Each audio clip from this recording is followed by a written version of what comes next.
అస్మద్గురుభ్యో నమః. శ్రీమతే రామానుజాయ నమః. అడియన్ రామానుజదాసి భాగవత గోష్ఠికి దాసోహం.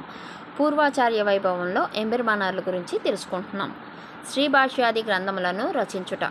స్వామి ఆళవందార్ యొక్క 3 కోరికలలో ఒకటైన శ్రీ భాష్యం రచనను ప్రారంభించుటకు సిద్ధపడి గ్రంథము వ్రాయటానికి వివరణ కొరకు కోరతాళ్వాన్లతో కలిసి భగవద్ రామానుజుల వారు కాశ్మీర పట్టణమున ఉన్న సరస్వతి పుస్తక భాండాగారమునకు చేరి బోధాయన వృత్తి అను గ్రంథమును చూచి ఆ గ్రంథమును ఇచ్చుటకు పుస్తక భాండాగారం యజమానులు అంగీకరించకపోవటచే కోరతాళ్వాన్ను ఆ గ్రంథము ఒకసారి చూచి వెంటనే గ్రహించి భగవద్ రామానుజుల వారితో కలిసి శ్రీరంగం వచ్చారు. ఒక శుభముహూర్తమున శ్రీరంగనాథుని వద్ద ఆజ్ఞ తీసుకొని శ్రీభాష్యమును రచించుటకు ప్రారంభించారు.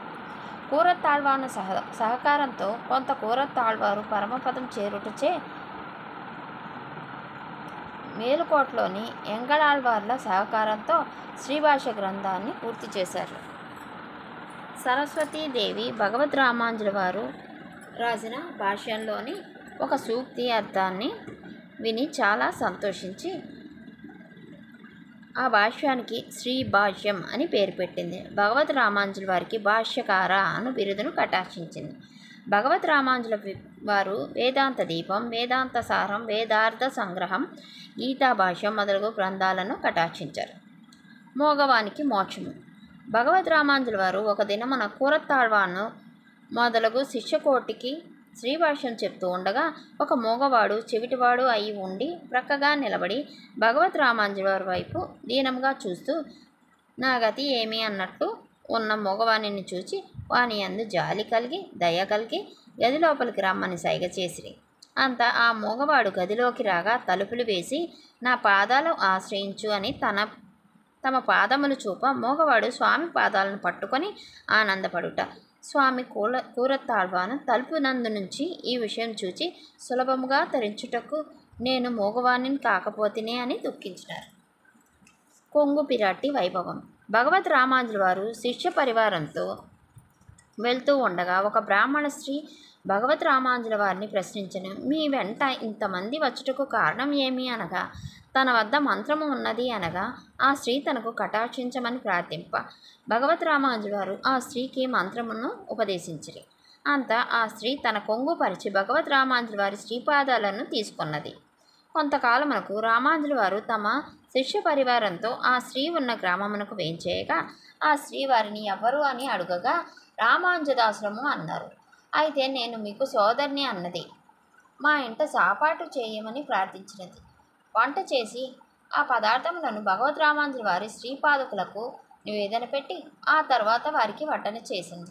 వారు సాపాటు చేసి భగవద్ రామానుజుల వారిని గుర్తించగలవా అనగా ఆ బ్రాహ్మణ స్త్రీ స్వామి పాదముద్రలను తెచ్చి అందరికీ చూపుతూ భగవద్ రామానుజుల వారి పాదముల దగ్గరకు వచ్చి వీరే భగవద్ రామానుజులు అన్నది. ఆమె మేధాశక్తి సంతసించి ఆమెకు ఆమె భర్తకు కూడా మంత్రోపదేశం చేసింది. ఇది కొంగు పురాటి వైభవం. తన కొంగుపై శ్రీపాదకులు తీసుకుంటూచే ఆమెకు ఆ పేరు వచ్చినది. పంచములకు ఆలయ ప్రవేశం. భగవద్ రామానుజుల వారు ఢిల్లీ నుంచి సంపత్ కుమార్లను తీసుకొని వస్తూ ఉండగా వెనుక తురుష్కులు తరుముతూ ఉండుటచే వారి కంట పడకూడదు అని అక్కడే ఉన్న మాలపల్లిలోకి ప్రవేశించారు. తరుముతున్న తురుష్కులు ఈ బాపడు మాలపల్లిలోకి వెళ్ళడు అని అక్కడ చూడక వెనక్కి వెళ్ళిపోయిరి. అప్పటి నుంచి భగవద్ రామానుజుల వారు వారందరికీ బ్రహ్మోత్సవాలలో 3 రోజులు పాల్గొంటకు ఆలయం నందు ప్రవేశించి ఆ ఉత్సవాలను నిర్వహించుటకు అంగీకరించారు.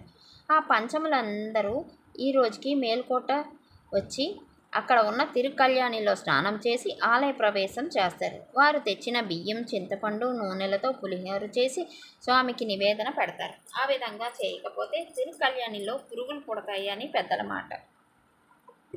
భగవద్ రామానుజుల వారి ఆచార్యులైన స్వామి పెరియ నంబిగారు, మారనేర్ నంబిగారికి బ్రహ్మ మీద సంస్కారం చేయుట వీరికి స్ఫూర్తినిచ్చినది. భగవంతుని దర్శించుటకు భక్తియే ప్రధానం. భక్తి గల వారందరూ భగవంతుని సేవించవచ్చు అని భగవద్ రామానుజుల వారి నిర్ణయం. జై శ్రీమన్నారాయణ. లైక్ చేయండి, షేర్ చేయండి, కామెంట్స్ చేయండి, సబ్స్క్రైబ్ చేయండి.